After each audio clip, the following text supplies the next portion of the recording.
How do you find that you are able to create? What environment helps you to create?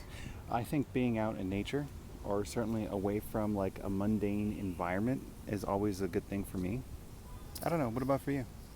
I think just the same, being able to not focus on specific things and to be able to think creatively and have autonomy, Ooh, autonomy. to think outside the box. Yes, that's always a good thing. Outside the cubicle.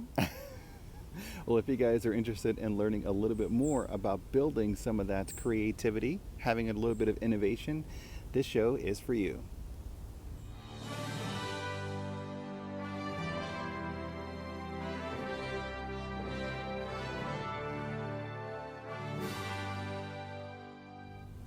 Hi everyone, I'm Javier, And I'm Karen, and together we are the GovGeeks. So Karen, we're not in the GovGeek Mobile, and we No. are not in the GovGeek studio. And so we're not even in DC. we're not even DC. So what, we're out and about? Who gave us permission? I don't know. I feel like we're just harnessing our inner Carmen Sandiego to figure it out. Exactly. Well, folks, we're here in Central Park in New York City. This place is just gorgeous. We've been walking a little while, so if I look a little tired, you'll know why. But this is just beautiful. Karen and I come out here like at least once a year, right, for our New York trip. Such a beautiful environment. And we got to thinking about this idea about innovation and where you can go to find innovation. And certainly this is a great representation of how people can really innovate. I mean, when they put this all together, didn't they have like bids from a whole bunch of people and architects and everything to see what Central Park would look like? Right. Oh, it's gorgeous too. Well, we have some strategies that we wanted to share with you all about building innovation. Right. Ready so, to jump into it? Yeah. So the first one, which is kind of represented here, is to get out of the office. Get out of the office. And I'm going to do just a really quick pan so you guys can see all of the beauty in the background of all of this. Huge, huge park, as well as beautiful buildings that are in the background. Right. And we're just in a very small, tiny portion of the park. We're in a very small portion. But yeah, getting out of the office, getting out of the routine. If you are working remotely and you're stuck inside the building all of the time, eventually, those four walls are going to start getting a little tiresome after some time. So it's good to get out and try to find something different, right? Right. And that could just mean getting up away from your desk, walking around a little bit. Doesn't necessarily have to be outside or in a different city, but just stepping away from your desk to take a moment to breathe and recenter yourself. Yeah, think about environments where you're allowed yourself the opportunity to be a little bit more creative, an area where you can kind of relax a little bit more, have different concepts kind of like come to you rather than the same old, same old. So changing things up a little bit, I think, is the key with this strategy. Think about areas that are really good for you. So if you're inside your home, perhaps you can work in a different part of your home, try to go to a different area. If there's a park nearby or other places that might be helpful for you. I think this is why like a lot of companies like Google and others, they have these really big creative areas and places for people to go and really think outside the box again. That leads to a lot of creativity. All right, so yeah, think about that. Think about areas that you can find for yourself. Right. Or again, if you're working at home and you have furry children, you can give them, take them for a walk. Right. Get out, get some exercise. So all good points. All good points.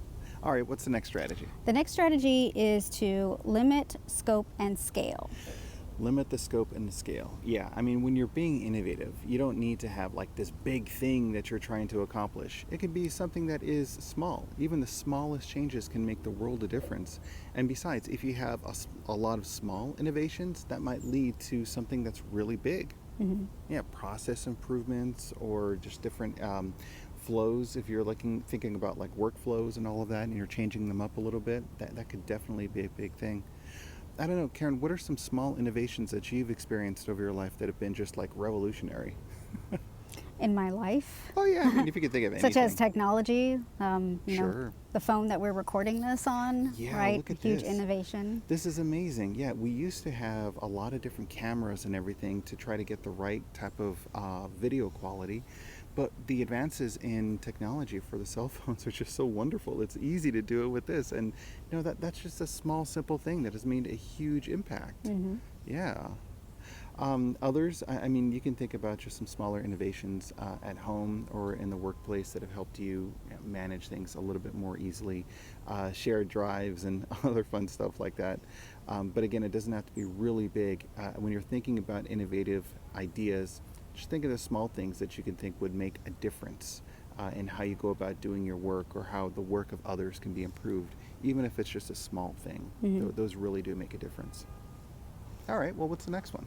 So the next one is start small with easy pilot tests. Start small. I think that's important too.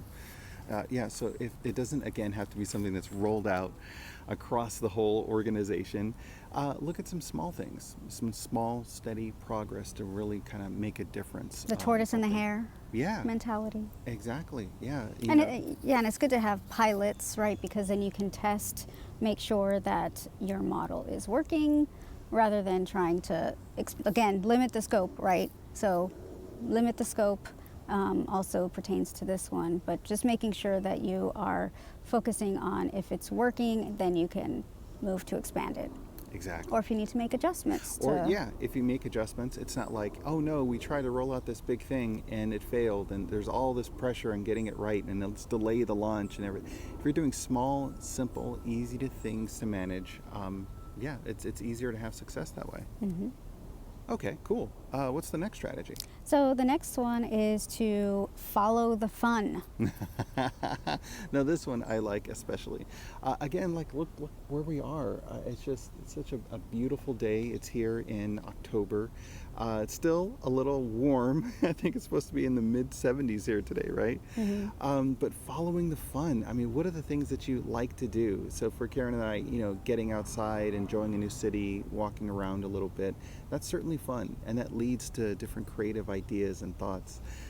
So for you guys, like, what are fun things that you like to do, or what are some projects that you're working on that could be more fun if you changed a little bit? Well, think about what that fun is. Yeah, I mean, I know you do a lot of fun things in the workplace also. Like, what are some fun projects that you've had that people really enjoy?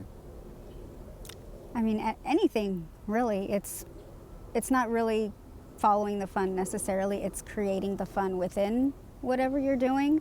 Right. So sometimes you may not see the initial fun, because we would all love to just, have all these fun things to do and focus on that. But sometimes, you have to create the fun within your task. Absolutely. And the other thing is that, like, when you're trying to get something, I love the way that bird sounds. It's so beautiful.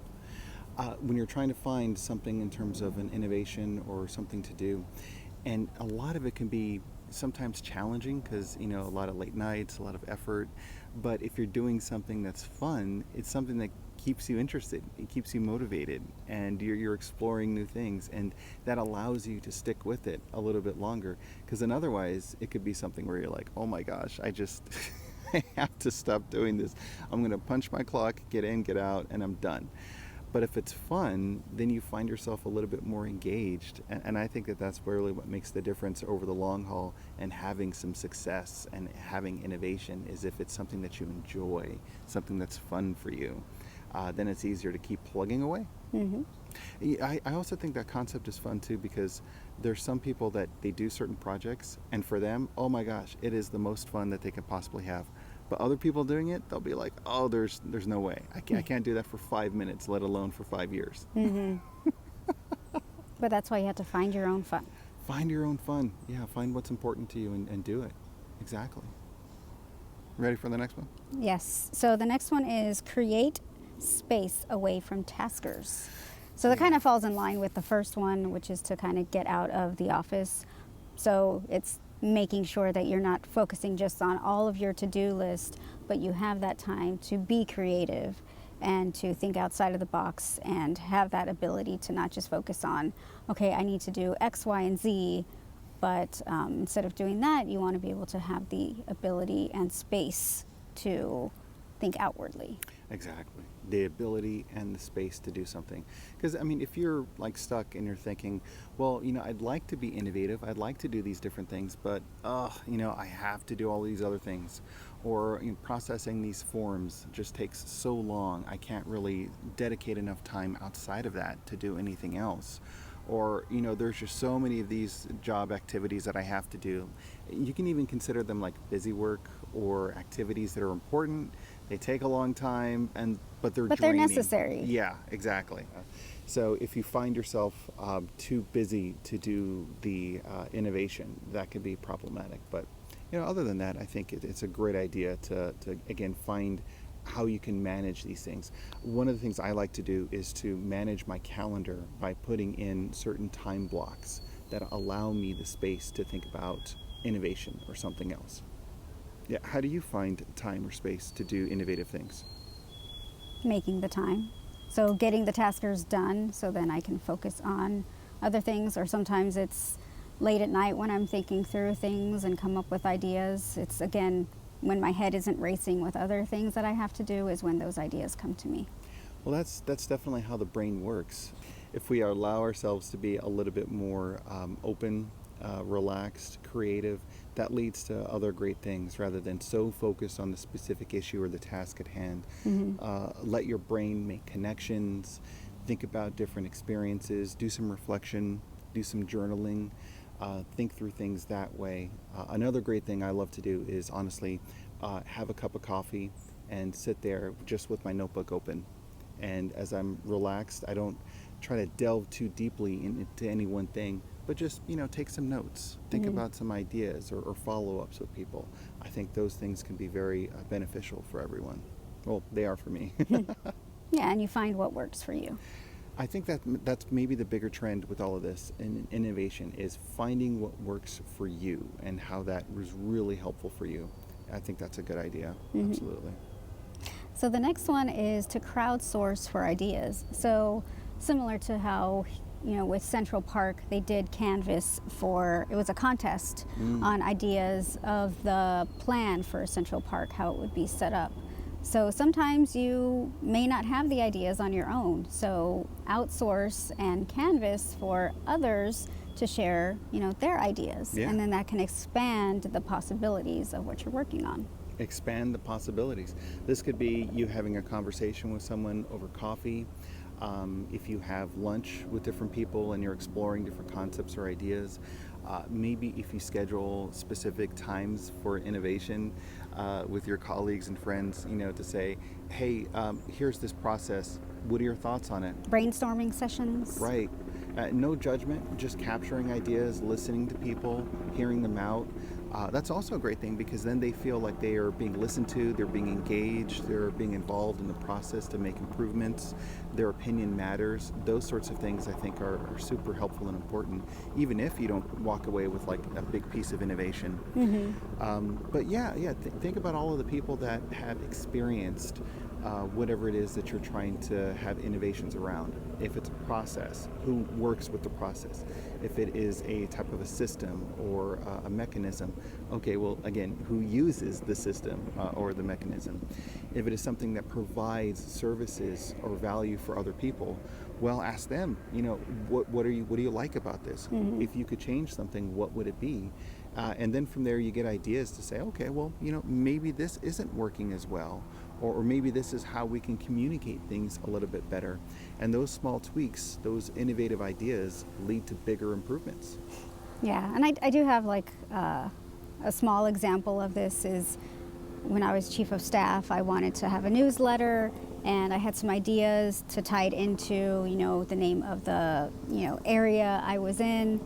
But I wanted not only to get others' input, right? Because if it's a newsletter for the people of the organization, I would like them to have some sort of say in what it's called, right? Get their feedback. So it also provides some sort of, which I hate the term buy-in, or the phrase buy-in, but it gives some sort of, ownership to others in the process that helps, to make it a success. So, I thought that was helpful for me to crowdsource for some input on what the name of the newsletter would be. Well, it sounds like people feel like they were involved. And that I I hope think so. is, yeah, absolutely. Well, I mean, at least if anything else, you're making the effort. Right, giving to the help get to opportunity. that. Yeah. Okay, well, what's the next one? So the next one is surround yourself with creatives. You mean like you? But yeah, I think that the big thing with this is try to surround yourself with people that are going to help you think creatively about something. Not someone that is going to just negatively say anything and everything is a terrible idea, a waste of time, waste of money. You know, kind of Although it's good shutting to things have down. it's good to have those devil advocates, right, to make sure you're thinking things through. But yeah, always having the negative person that just no matter what you say or what you do, they're like, nope, that's not going to work. Yeah, bring them in at the right time. So after you've come up with a lot of great ideas for innovation, then when you begin to think about feasibility, you can think, all right, well, we're thinking about doing this. What challenges do you think we could see when we go to implement this? And then they can list off, all of those different issues or concerns. Mm-hmm. Listen patiently, really bring in their participation, value their input. And then from there, write down what they're saying in a way that allows you to then address their concerns. And that could lead to more improvements from there. Because you could have a lot of people that are really excited about something, and they all say yes, and they don't listen to some of the realities of the situation. And so it's a lot harder to implement at that point. Mm-hmm. Yeah, but in different phases. So at the very start for innovation, really surround yourself with those innovative, supportive people, and then bring in the people that could be a little bit more realistic and help you implement. Creatives, you want SMEs, subject matter experts. Mm-hmm. And then once you get to a point, you include the users. Like if it's going to be something that other people are going to be using, you want to make sure to get their input. So it's a village. Yeah. It takes a village to be innovative. Yeah, it does. It does. And at the end of the day, I mean, what I love about this strategy is that you are helping people feel involved and supported throughout all of this. I think that that's great too. Mm-hmm. Okay. What's the next one? Man, we have a lot of really great strategies this week, don't we? Right. Well, this is the final one. Oh, here we go. So it's to be patient. Don't pressure yourself to be innovative. You don't want to maybe have a forced schedule. That for me, it doesn't work to have, okay, I'm going to be innovative from 11 to 12. You want to kind of, however it works for you, but don't pressure yourself. Don't stress too much about it, because then innovation will be blocked. So you just want to find those moments where you're relaxed and be patient with yourself. Right. No large pressure, because once you start putting pressure on the ideas about innovation, then things are rushed. Things are missed. I mean, if you can think about times when you feel just so good and excited about how something just like came to you in a flash, and oh my God, and you feel this like rush of endorphins and energy around a concept because you are really excited about implementing then, that's a really exciting feeling. But when you try to like force something like that, I mean, then it's like you're trying to study for the exam the night before, trying to memorize all the text or something for the quiz the next or day. trying to create a sanitization model in a city grid that wasn't really thought out to include the sanitization. Yeah, exactly. Or sanitation. One of the things that Karen and I services. learned about the design of Manhattan is that a lot of the sanitation wasn't really planned ahead of time in the design and the structure of the grid and the layout of the city. Right. So, And to note, this conversation happened while we were stuck behind the trash pickup truck many trash for about an pickup hour. yeah, as we were trying to find parking. Right. But thank you to those workers who have that job to help keep the city clean. Yeah, that's just part of the innovation. And yeah, there's a lot of work. We saw them putting refrigerators into the trash compactors and everything. A lot of hard work. Thank you so much for keeping us safe. Because, trash removal certainly is a health issue. Mm-hmm. Yeah, but something that, again, mistakes will happen when you're trying to be innovative. You want to try to think through everything, but inevitably there's always something that you may miss. But you want to try to have the space conducive to allow you to think through everything The devil's in the details, and making sure that you have the right people in the room to help you make the best decision. Right. Yeah, but be patient with yourself. You're already doing so much, so why put additional undue pressure on you as well? Okay, cool. So this is a part of the show where we come to our questions, and I'm not too sure if we have a question this week. Do we, Karen? Let me see. I think we do. No, actually, we do not have a question.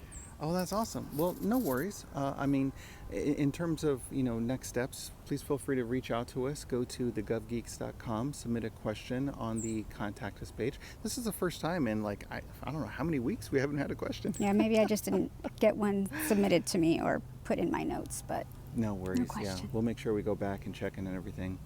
But in the meantime, just as a quick summary, I think the importance about innovation is a wonderful idea in public service because people are counting on us to make sure that we're doing what we need to do, doing it in a way that is cost effective and efficient and provides the most good and value for everyone. So if you give yourself the space to think through ways to be innovative and how you can do things better, I think the public is going to benefit from all of that as well. Absolutely. Yeah. Couldn't have said it better myself. So thank you for closing it out. Karen, here at Central Park, it's just gorgeous. One last kind of look, and we'll see if we can splice in a couple of other images and things of our trip out here walking around Central Park. Is there any closing thoughts that you had about Central Park or our trip to New York and public service? I think it's just about patience, whether it's traveling to a location or going through the maze of Central Park. Just be patient and make sure you have people with you to enjoy the journey. Oh, I like that.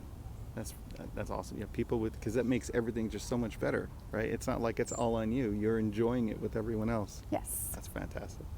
Thank you guys so much for your service. We look forward to seeing you next week. Thank you.